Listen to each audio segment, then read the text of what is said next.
नमस्कार। आइए सुनते हैं अमृता प्रीतम द्वारा लिखी गई कहानी मनिया। संध्या गहराने को थी जब विद्या के पति जयदेव अपने काम से वापस आए और विद्या ने घर का दरवाज़ा खोलते हुए देखा उनके साथ एक अजीब सा दिखता आदमी था। बहुत मैला सा बदन और गले में एक लंबा सा कुर्ता पहने हुए। विद्या ने कुछ पूछा नहीं, पर कुछ पूछती हुई निगाहों से अपने पति की ओर देखा। जयदेव हल्का सा मुस्कुरा दिए, फिर विद्या से नहीं उस आदमी से कहने लगे, ये बीबी जी हैं, बहुत अच्छी हैं, तुम मन लगाकर काम करोगे तो बहुत खुश होंगी। घर के भीतर आते हुए जयदेव ने बरामदे में पड़ी हुई एक चटाई की ओर देखा और उस आदमी से कहने लगे, तुम यहाँ बैठो, फिर हाथ पैर धो लेना। और घर के बड़े कमरे की ओर जाते हुए विद्या से कहने लगे, तुम चाहती थी कि काम के लिए कोई ऐसा आदमी मिले जो खाना पकाना भले ही ना जानता हो मगर ईमानदार हो। विद्या ने कुछ घबराई सी पूछा, इसे कहाँ से पकड़ लाए हो? आहिस्ता बोलो, जयदेव ने कमरे के दीवान पर बैठते हुए कहा और पूछा, मनु कहाँ है? खेलने गया है, अभी आता होगा। लेकिन ये आदमी? विद्या कह रही थी जब जयदेव कहने लगे, मनु से एक बात कहनी है। ये बहुत सीधा आदमी है लेकिन डरा हुआ है, खासकर बच्चों से डरा हुआ है। एक मेरे दफ्तर के शर्मा जी हैं, उनके पास था। वो इसकी मेहनत की और ईमानदारी की तारीफ करते हैं, लेकिन उनके बच्चे उनके वश की बात नहीं है। उनके 5 बच्चे हैं, एकदम से शरारती। इसका कद जरा लंबा है, वो इसे शुतुरमुर्ग कहकर परेशान करते थे। उनकी शर्मा जी की पत्नी भी तेज मिजाज की है। ये कितनी बार उनके घर से भाग जाता था लेकिन कहीं ठिकाना नहीं था। वो फिर से पकड़कर इसे ले जाते थे। लेकिन ये कुछ सीख भी पाएगा, विद्या कह रही थी जब जयदेव कहने लगे, ऊपर का काम तो करेगा, घर की सफाई करेगा, बर्तन करेगा। सिर्फ मनु को अच्छी तरह समझा देना कि वो इससे बदसलूकी ना करे, फिर देखेंगे। अब एक प्याला चाय दे दो, उसको भी चाय पूछ लेना। विद्या कमरे से लौटने को हुई, फिर भीतर के छोटे कमरे में जाकर एक कमीज पाजामा निकाल लाई और हाथ में साबुन का एक टुकड़ा और एक पुराना सा तौलिया लेकर बाहर चटाई पर बैठे हुए उस आदमी से पूछने लगी, तुम्हारा नाम क्या है? उसने जवाब नहीं दिया और विद्या कुछ खामोश रहकर कहने लगी, देखो, आंगन में उस दीवार के पीछे एक नल है, वहां जाकर नहा लो अच्छी तरह साबुन से और ये कपड़े पहन लो। वो आदमी सर झुकाए बैठा था। उसने एक बार डरी डरी सी आंखों से ऊपर को देखा, पर उठा नहीं, ना विद्या के हाथ से कपड़े लिए। इतने में जयदेव उठकर आए और बोले, मनिया उठो, जैसे बीबी जी कह रही हैं ये कपड़े ले लो और वहां जाकर नहा लो। पास से विद्या मुस्कुरा दी, तुम्हारा नाम तो बहुत अच्छा है, मनिया। मनिया ने आहिस्ता से उठकर विद्या के हाथ से कपड़े भी ले लिए, साबुन और तौलिया भी, और जहां उन लोगों ने संकेत किया था वहां आंगन में बनी एक छोटी सी दीवार की ओर चल दी। विद्या ने रसोई में जाकर चाय बनाई। मनिया के लिए एक गिलास चाय वहां रसोई में रख दी और बाकी चाय 2 प्यालों में डालकर बड़े कमरे में चली गई। और फिर जब मनिया नहाकर कमीज पाजामा पहनकर रसोई की तरफ आया तो विद्या ने उसे चाय का ग्लास देते हुए एक नजर हैरानी से उसकी ओर देखा और हल्के से मुस्कुराते हुए बड़े कमरे में जाकर जयदेव से कहने लगी, जरा देखो तो उसे, आप पहचान नहीं सकेंगे। वो अच्छी खासी शक्ल का है और भरी जवानी में है। मैं समझी थी बड़ी उम्र का है। और कुछ ही दिनों में विद्या इत्मीनान से अपने पति से कहने लगी, एकदम कहना मानता है, कुछ बोलता नहीं, लेकिन दिन भर घर की सफाई में लगा रहता है। मनु से थोड़ी थोड़ी बात करने लगा है। वो इसे अपनी किताबों से तस्वीरें दिखाता है तो ये खुश हो उठता है, लेकिन एक बात समझ में नहीं आती, अकेले में बैठता है तो अपने से कुछ बोलता रहता है, लगता है थोड़ा सा पागल है। घर की दीवार से सटा हुआ एक नीम का पेड़ था। वो मनिया जब भी खाली होता उस पेड़ के नीचे बैठा रहता। उस वक्त अगर कोई पास से गुजरे तो देख सकता था कि वो अकेला बैठा आहिस्ता आहिस्ता कुछ इस तरह बोलता था जैसे किसी से बात कर रहा हो। और वो भी कुछ गुस्से में। विद्या को उसका ये रहस्य पकड़ में नहीं आता था और एक दिन पेड़ के मोटे तने की ओट में होकर विद्या ने सुना, एक दुख और गुस्से में जाने किससे कह रहा था, सब काम खुद करती है, साग सब्जी कैसे पकाना है मुझे कुछ नहीं सिखाती, आटा भी नहीं मलने देती। विद्या से रहा नहीं गया, वो जोर से हंस दी और पेड़ की ओट से बाहर आकर कहने लगी, मनिया तुम खाना पकाना सीखोगे, आओ मेरे साथ। तूने मुझसे क्यों नहीं कहा? ये मेरी शिकायत किससे कर रहा था? मनिया शर्मिंदा सा नीम से झड़ती हुई पत्तियां बुहारने लगा। मनिया अब साग सब्जी भी काटने पकाने लगा था और बाजार से खरीद कर भी लाने लगा था। एक दिन बाजार से भिंडी लानी थी। मनिया बाजार गया तो करीब 1 घंटा लौटा नहीं।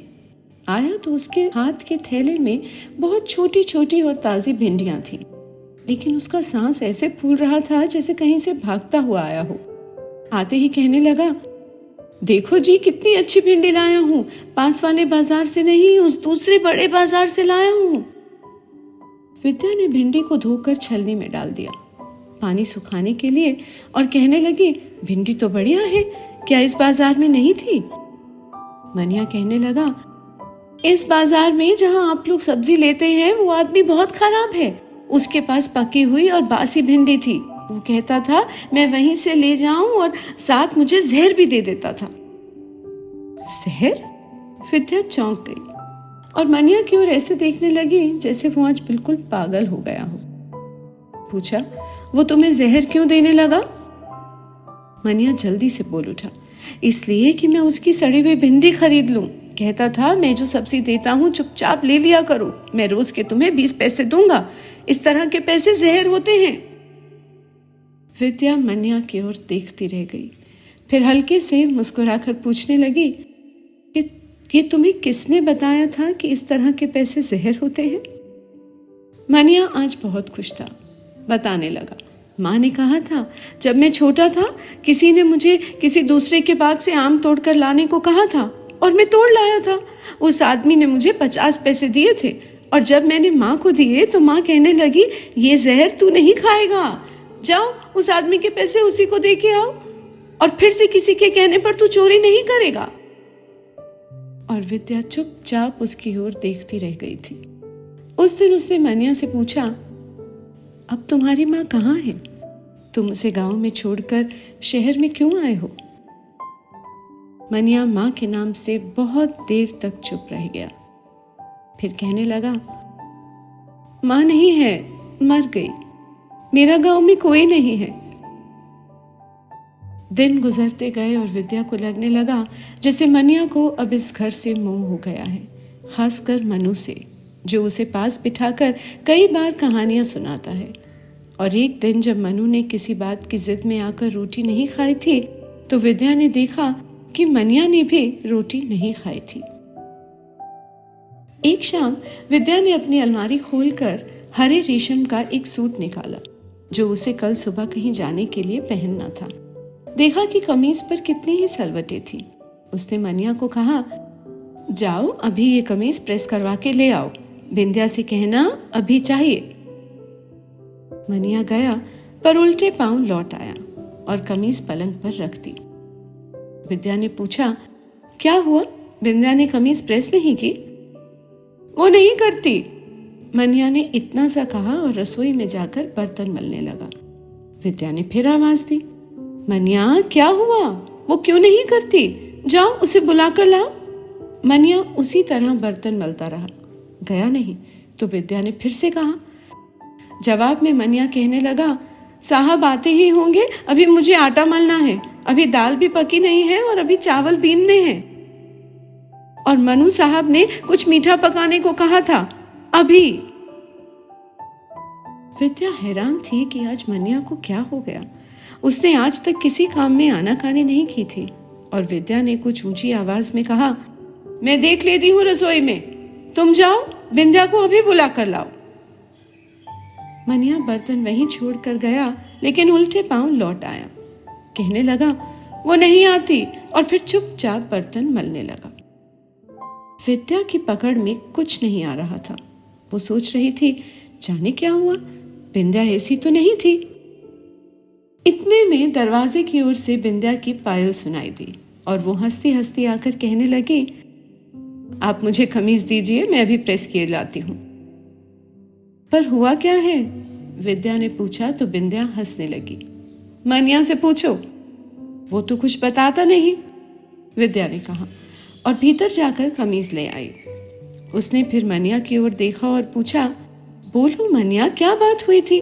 तू तो कहता था वो प्रेस नहीं करती, और देखो वो खुद लेने आई है।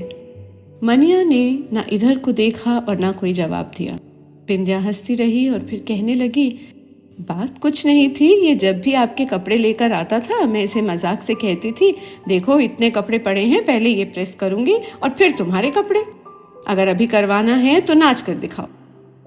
और ये हंसता भी था, नाचता भी था, और मैं सारा काम छोड़कर आपके कपड़े प्रेस करने लगती थी।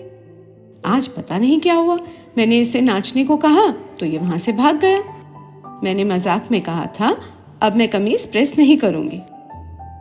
विद्या चुपचाप सुनती रही, फिर कहने लगी, और क्या बात हुई थी? बिंद्या हंसते हंसते कहने लगी, और तो कोई बात नहीं हुई, आज तो इसे मेरी माँ ने एक लड्डू भी दिया था खाने को, लेकिन ये लड्डू भी वहां छोड़ आया। तुम काहे का लड्डू इसे खिला रही थी? विद्या ने मुस्कुराकर पूछा तो बिंद्या कुछ सकुचाती सी कहने लगी, मेरी सगाई हुई है, माँ ने इसे वही लड्डू दिया था। बिंद्या ये कहकर चली गई। कमीज प्रेस करके लाई, फिर से जाती बार मनिया को कहती गई, अरे तू आज किस बात से रूठ गया? पर मनिया ने उसकी ओर नहीं देखा, खामोश दूसरी ओर देखता रहा। रात हुई, सबने खाना खाया। मनु ने रोज की तरह मनिया को बुलाकर कुछ तस्वीरें दिखाई, पर मनिया सबकी ओर कुछ इस तरह देखता रहा जैसे कहीं बहुत दूर खड़ा हो और दूर से किसी को पहचान न पा रहा हो। सुबह की चाय मनिया ही सबको कमरे में देता था, सूरज निकलने से पहले। लेकिन जब सूरज की किरण खिड़की में से विद्या की चारपाई पर आ गई, तब भी कहीं मनिया की आवाज नहीं आ रही थी। विद्या जल्दी से उठी, रसोई घर में गई, पर मनिया वहां नहीं था।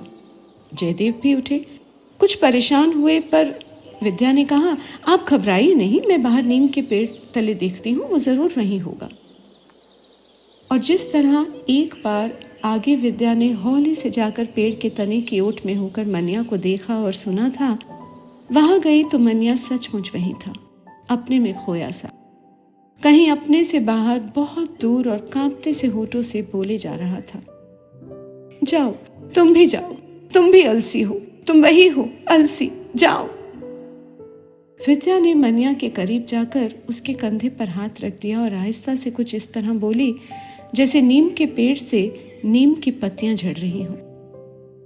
अलसी कौन थी? वो कहाँ चली गई? मनिया की आंखें इतनी दूर देख रही थी कि पास कौन खड़ा था उसे पता नहीं चल रहा था, पर एक आवाज थी जो फिर से उसके कानों से टकरा रही थी। कौन थी अलसी? मनिया अपने में खोया सा बोलने लगा, वो मेरे साथ खेलती थी, हम दोनों जंगल में खेलते थे, कहती थी नदी के पार जाओ और उस पार की बेरी के बेर तोड़ कर लाओ। मैं नदी में तैर जाता था और दूसरे किनारे पर से बेर लाता था। वो कहाँ चली गई?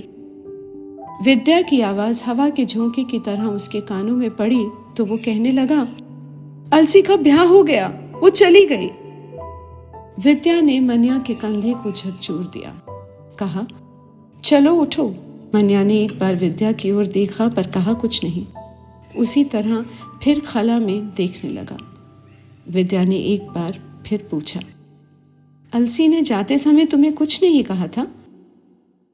मनिया अपने बदन पर झड़ती नीम की पत्तियों को मुट्ठी में भरता हुआ कहने लगा, आई थी ब्याह के लड्डू देने के लिए। और मनिया मुट्ठी खोलकर नीम की पत्तियों को जमीन पर बिखेरता कहने लगा, मुझे लड्डू खिलाती है। विद्या ने उसके सर पर से नीम की पत्तियां झाड़ते हुए कुछ जोर से कहा, अब उठो, चलो चाय बनाओ। मनिया एक फर्मा बरदार की तरह उठ खड़ा हुआ और घर में आकर चाय बनाने लगा। वो छुट्टी का दिन था, विद्या को और जयदेव को आज कहीं जाना था, इसलिए चाय पीकर मनु को घर में छोड़कर चले गए। दोपहर ढलने लगी थी। जब वो दोनों वापस आए तो घर में मनु था, पर मनिया नहीं था। मनु ने बताया उसे खिलाया था, फिर कहीं चला गया और अभी तक आया नहीं है। जयदेव उसकी तलाश में घर से निकलने लगे तो विद्या ने कहा, वो आपको नहीं मिलेगा। वो आज दूसरी बार अपना गांव छोड़कर चला गया है। जयदेव ने विद्या की ओर देखा, पूछा, पर क्यों? विद्या कुछ देर खामोश रही, फिर कहने लगी, अब एक और अलसी का ब्याह होने वाला है।